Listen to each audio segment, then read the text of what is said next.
Hello everyone, I am Anitha, Department of Commerce. Today we are going to see about the subject is banking practice. The topic is paying banker. What are the paying banker? Let's see one by one. First one is verify the check. How to verify the check? The paying banker must verify the check to ensure it has been properly signed by the drawer. The second one is check of the amount balance. The paying banker must check the amount balance of the drawer to ensure they have a sufficient fund, honored check, or have any issues. These are all have to check in the second one. The third one is honor the check. What is mean by the honor the check? In the previous step, there is have no any technical issues and the check filled format. These are all have in the correct format. We obviously the check will be honored.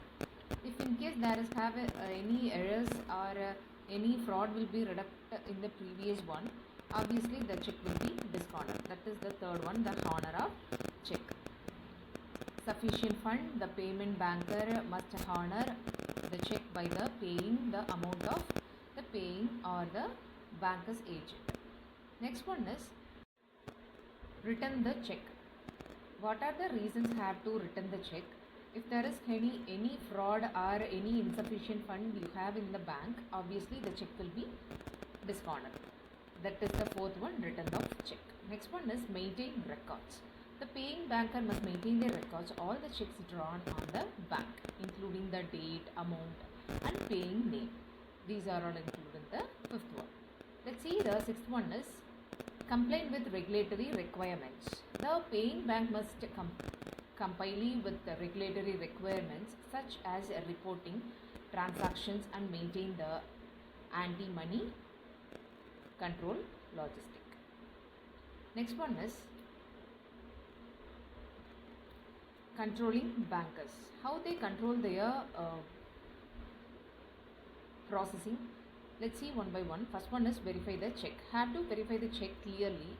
If the amount is mentioned, if there is a insufficient fund is having the amount is mismatched, these are all have to check in this process. Second one is payment the check. The controlling bank must present the check to the paying banker with the responsible time form. Third one is collect the payment. The collecting banker must collect the payment from the paying bank and credit it the paying account. Fourth one is return on check. What is the reason to check return? These are all the most important. First one is dishonored, insufficient fund, or any fraud deducted from your account. These are all the important. Next one is maintain records. What are the things and how to maintain the records? The check paying banker including the date, amount, and paying name. Next, let's see the limitations of paying the collecting bankers. What are the limitations we have paying banker limitations? The paying banker is liable for the amount of the check if there is have any dishonored is good faith and without negligence. Second one is collecting banker liabilities. How they collect the liabilities? Through the check presentation in good faith without any negligence. These are all included in this. Next one is joint liabilities. It will be included in the both categories. The categories are collecting bankers may be jointly liable for the amount of the check if they are found to have added to counseling or with the negligence. Next, recent development. What are the things have in the recent development? First one is CTS. It is under the RBI. Next one is electronic check. This is the upgrade version of the previous one.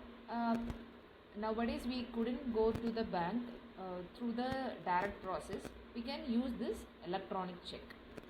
Next one is National Payment Corporation of India.